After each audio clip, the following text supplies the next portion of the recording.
திராவிட பேச்சரங்க நேயர்களுக்கு வணக்கம்.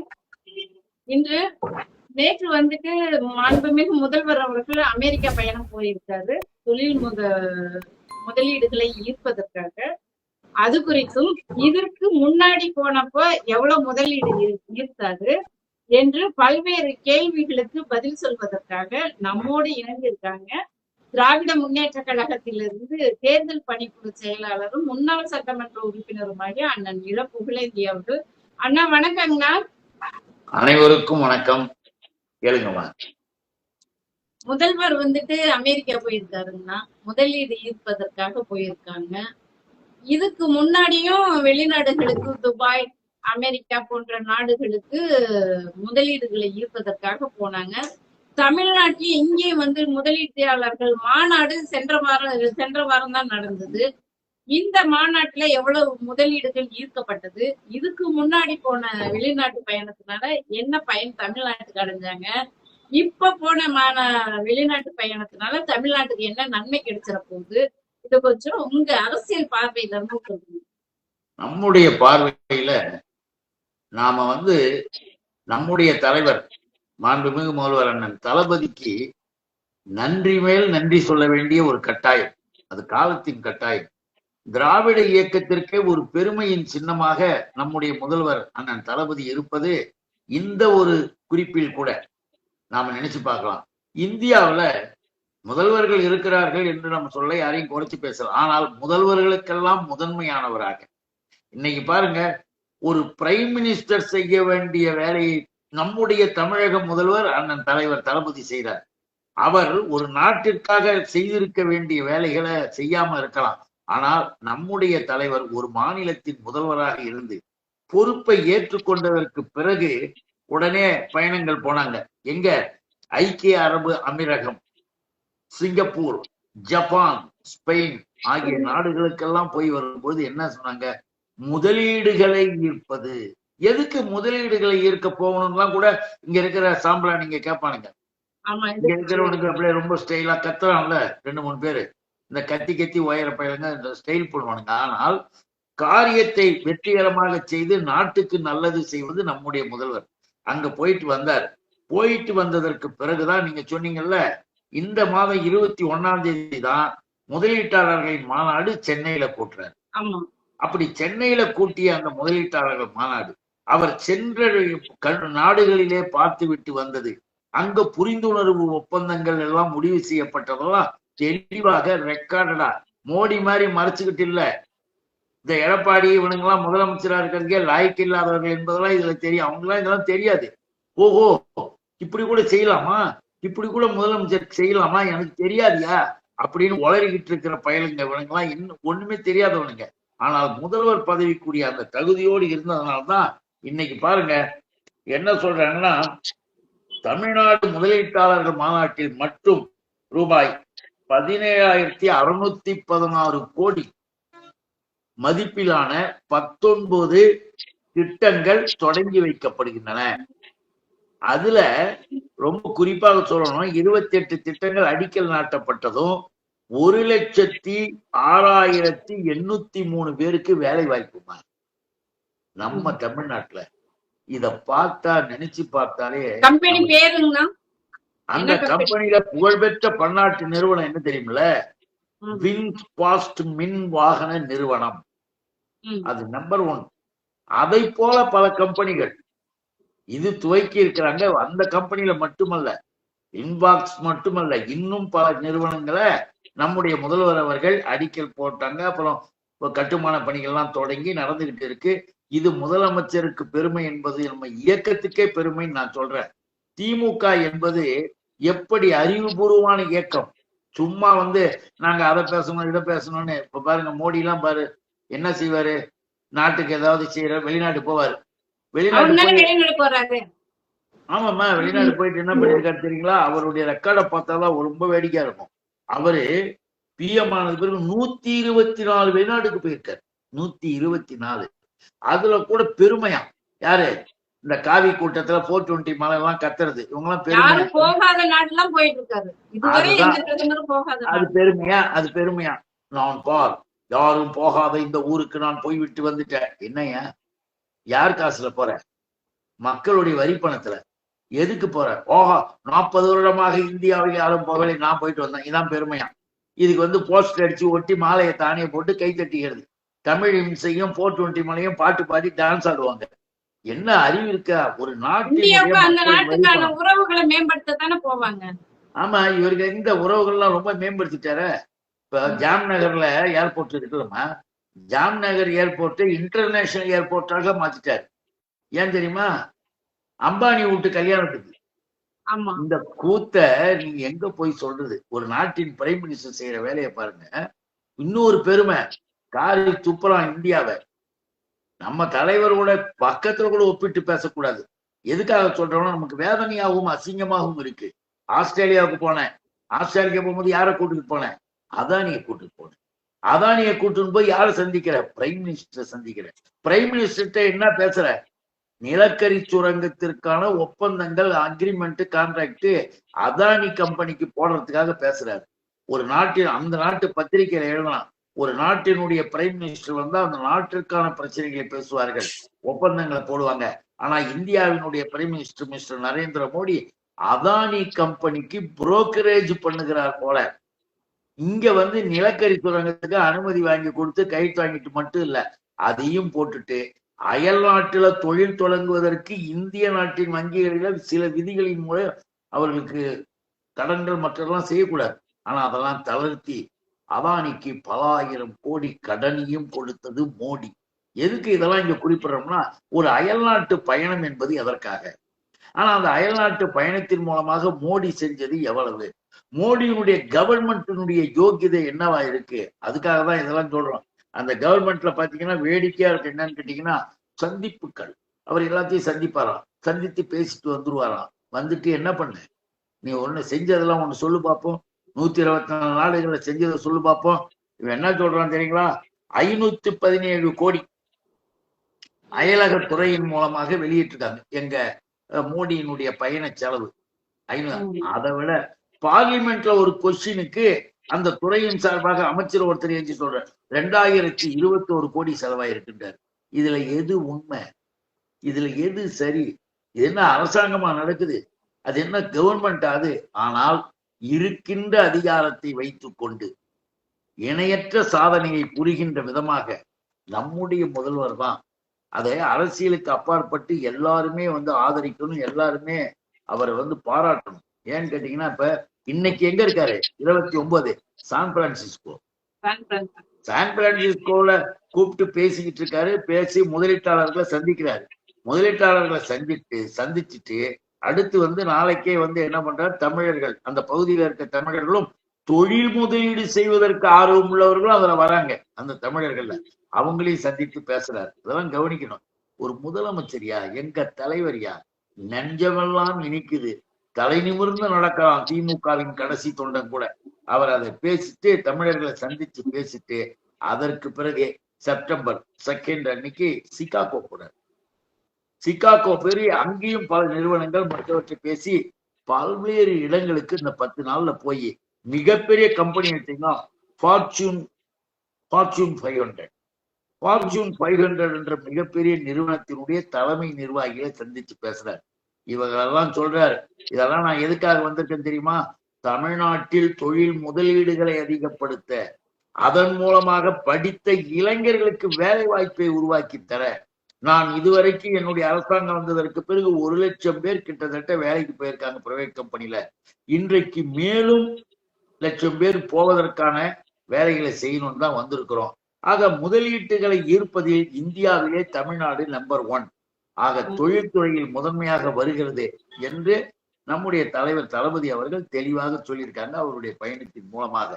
இந்த பயணத்தை விமர்சனம் செய்வதோ வேறு விதமாக பேசுவதற்கோ எவனுக்கும் எந்த அருகதையும் கிடையாது. யோகியதையும் கிடையாது. இதை பற்றிலாம் அவனுங்களுக்கு ஒண்ணும் தெரியவும் தெரியாது. இப்ப போறாரு, திரும்பி செப்டம்பர்லயே வந்துடுறாரு. வந்தவருக்கு பிறகு 14 வராது, முதலீட்டாளர்களுடைய பட்டியல் வெளியிடுறார். இந்த பயணத்தினுடைய விவரங்கள் தெளிவுபடுத்தி வெளியிடப்படும். அப்போ எத்தனை கோடிகள் முதலீடுகள் தமிழ்நாட்டு அரசாங்கத்திடம் முதலீடு பண்றாங்க, வியாபாரங்களை, தொழில் நிறுவனங்களை எப்படி தொடங்குறாங்க, எத்தனை ஆயிரம் பேருக்கு வேலை கொடுக்குறாங்கலாம் சொல்ல போறாரு. இது தமிழர்களுக்கான பயணம், தமிழ்நாட்டினுடைய தலை நிமிர வைக்கின்ற ஒரு பயணம். இதை செய்து கொண்டிருக்கிறார் நம்முடைய தலைவர் தளபதி.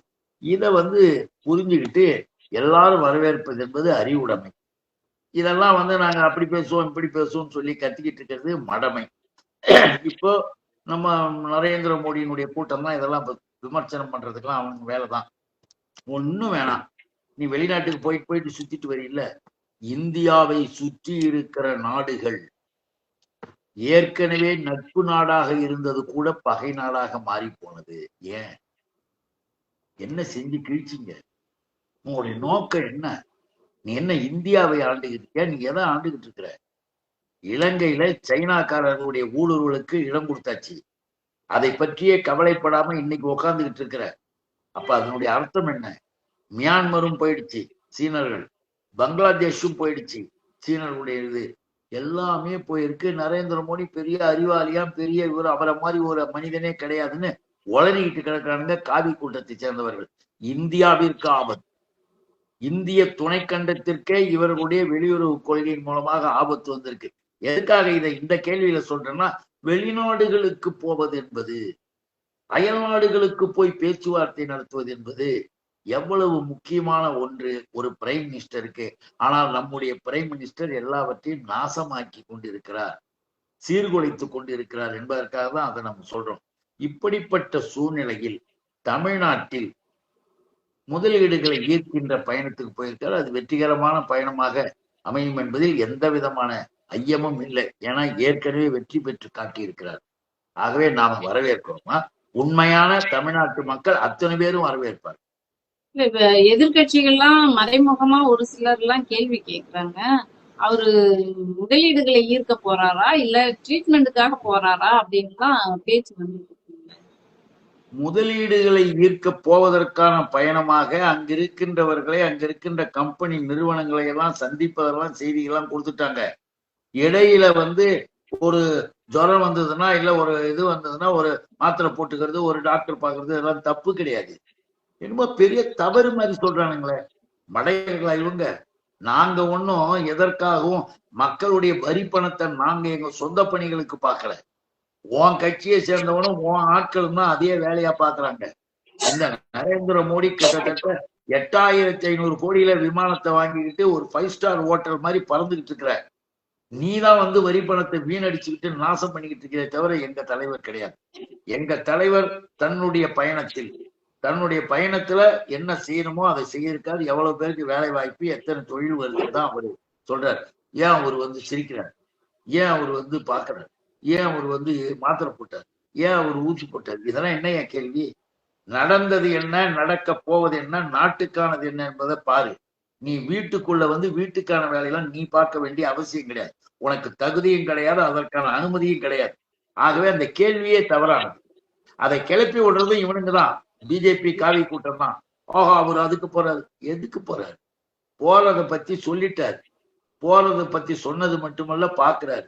உள்ள இறங்கின உடனே தமிழர்களுடைய வரவேற்பு, விமான நிலையத்திலே தமிழ் மக்களுடைய வரவேற்பு எவ்வளவு மகிழ்ச்சியா இருந்தது பாரு. அந்த மகிழ்ச்சியை அங்கேயும் தமிழர்களுக்கு தந்திருக்காரு, திரும்பி இங்கேயும் தரப்போறாரு. இவர்களுடைய கேள்வியே தப்பு.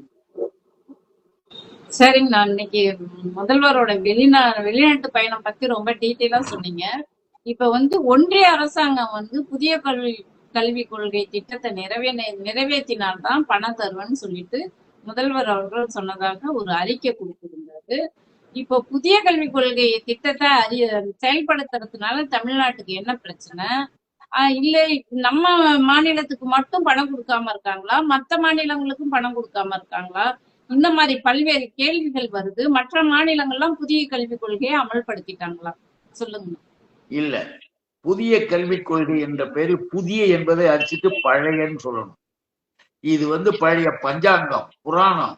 இந்த கதை இந்திய துணைக்கண்டத்துல நம்முடைய தமிழ்நாடு கல்வியில் முதன்மையில் இருக்கு. அது எல்லாருக்கும் தெரியும்.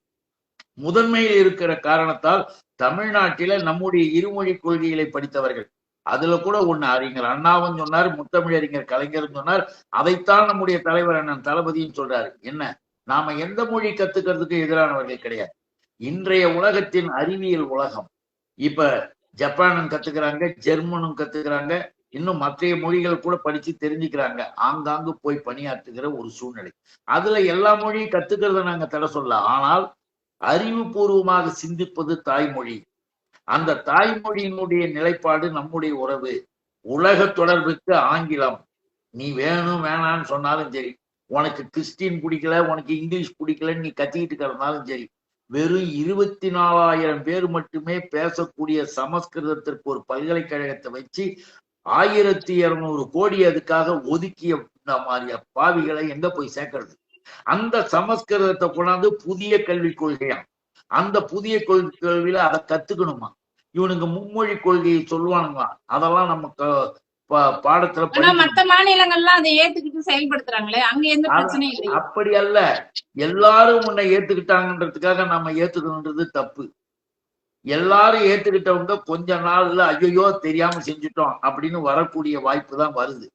ஏன்னு கேட்டீங்கன்னா, இன்னைக்கு இந்தியாவில அன்றைக்கு நம்மை பார்த்து மொழிக் கொள்கையை பத்தி பேசியவர்கள் பல இடங்கள்ல இன்னைக்கு தாய்மொழியும் ஆங்கிலமும் இருந்தால் போதுன்ற கட்டாயத்துக்கு வந்துட்டாங்க. மும்மொழி கொள்கைகள்லாம் எங்கேயுமே இயங்கவும் இல்லை, ஒண்ணும் இல்லை. சும்மா இவர்கள் பேசி கொண்டிருக்காங்க. இவன் கல்லூரி பாடத்திலையும் +2+1 இந்த பாடங்கள்ல அறிவியல் ரீதியாக படிச்சு இன்னைக்கு உலக அறிவியல் உலகத்துல போட்டி போடக்கூடியதை தமிழ்நாடு உருவாக்குது. ஆனா இவன் என்ன சொல்றான்? புராண கதைகளை சொல்லணுமா, புராணியர்களை பற்றி படிக்கணுமா? நீ ஒரு பக்கம் கம்பராமாயணம். ஒரு சிலர் சொல்றாங்க, அரசியல்வாதிகள் எதிர்கட்சிகள் சொல்றாங்க, ஒரு மொழிக்கு 2-3 மொழி கத்துக்கிறது நல்லது தானே, அதனால என்ன தப்புன்னு சொல்லி கேட்கறாங்க. மொழியை கற்றுக்கொள்வது என்பது அவரவர்கள் விருப்பம் அறிஞர் நான் சொல்லிட்டார். ஆனால் இந்த மொழியை படிச்சாவா நீ இந்தியர், இந்த மொழியை படிச்சாவா நீ மனுஷன் அப்படின்னு சொல்லதான் நாங்க ஒத்துக்க மாட்டோம். எங்களுடைய தாய்மொழி என்பது உலக மொழிகளுக்கெல்லாம் தாய், தொன்மையானது. உலக அறிஞர்கள் ஏற்றுக்கொண்ட தாய்மொழி தமிழ். இன்னைக்கு உலகில் கிட்டத்தட்ட 100 நாடுகள்ல தமிழர்கள் இருக்கிறாங்க. தமிழ் சங்கங்கள் இருக்கு. வேற யாருக்கும் அந்த பெருமை கிடையாது. அடுத்த நாட்டுல அரசு மொழியாக இருப்பதே நம்முடைய தமிழ் தானே.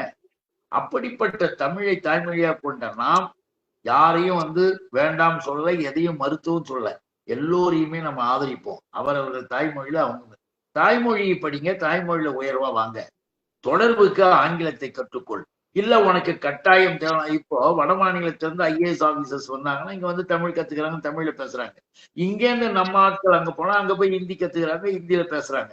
இதெல்லாம் சூழ்நிலைகளும் அமைப்புகளும் தேவையின் அடிப்படையில் அதை செய்யறத நாம தடுக்கவே இல்லை. எந்த காரணத்தை முன்னிட்டும் கல்வியை கொடுத்து அறிவை வளர்த்து உலகோடு போட்டி போட செய்ய வேண்டிய நிலையை மாற்றி, நாங்க இப்படித்தான், நீலாம் இதைதான் படிக்கணும், நீங்களாம் இப்படிதான் போகணும்னு சொல்லி நம்முடைய பிள்ளைகளின் எதிர்காலத்தை நாசமாக்குவது தேசிய கல்விக் கொள்கை என்ற புதிய கல்விக் கொள்கை என்ற பேரு. அந்த கல்வியை தொட்டோம்னா தீர்ந்து போச்சு, முடிஞ்சு போச்சு. இந்த நாடு நாசமாவதற்கு, எதிர்காலத்தில் இந்தியா இருண்டு போவதற்கு அது வழிவகுக்கும். அதுல ஒவ்வொரு சப்ஜெக்ட்லயும் அது மாதிரி இருக்கிறது நம்மளால சொல்ல முடியும். இதையெல்லாம் தெரிஞ்சுதான் இதெல்லாம் வேணாம், இதை தமிழ்நாட்டில் கொண்டாந்து திணிக்காத, தமிழ்நாட்டில் இருப்பது போதும், நாங்க நல்லா வரோம், உங்களை வேணாம்னு சொல்ல, விருப்பம் உடையவர்கள் ஏற்றுக்கொள்ளுங்கள், தேவை இல்லாதவர்கள் அதை திணிக்காத அப்படின்றதான் நம்முடைய கொள்கை. அதை தான் நம்ம சொல்றோம். அதுல எந்த மாறுதலும் கிடையாது. அதுக்காக எப்படி செய்யலாம் பாருங்க. இதான் பாசிஸ்ட்ன்றது. ஹிட்லரும் முசோலினியும் செய்யற வேலையைத்தான் இப்ப மோடி அரசாங்கம் செய்து உடனே மாநில அரசுக்கு கொடுக்க வேண்டிய பணத்தெல்லாம் நிறுத்து, அந்த கல்விக்கு போகிற பணத்தை நிறுத்திடு, பணத்தெல்லாம் நிறுத்திட்டா என்ன செய்யறாங்கன்னு பார்ப்போம் இப்படின்னு அயோக்கியத்தனமாக அவர்களுக்கு எதிர்கால இந்தியாவை பற்றி கவலை கிடையாது. நம்முடைய மாணவ செல்வங்கள் அறிவில் உயர்ந்து வர வேண்டும் என்ற எண்ணம் கிடையாது. ஒளியை பற்றியே எண்ணம் கிடையாது. சமஸ்கிருதம் சட்டை போடாம கோமணம் கட்டிக்கிட்டு கையில சட்டை ஏந்திக்கிட்டு ஊர்வலம் போறதுல முன்னால நிக்கிறதுக்கான கூட்டத்தை இன்னும் வளர்க்கணும்னு ஆசைப்பட்டா நாம அதை செய்ய முடியுமா? ஆகவேதான் அவர்களால் இந்தியா இருண்டு போகின்ற நிலை உண்டு, நாம ஏற்றுக்கொள்ளவில்லை. நல்லதுங்கண்ணா. நம்மோட பல்வேறு கேள்விகளுக்கு தெளிவுகளை ஏற்படுத்தி இருக்கீங்க. நன்றிங்கண்ணா. வணக்கம். நன்றி.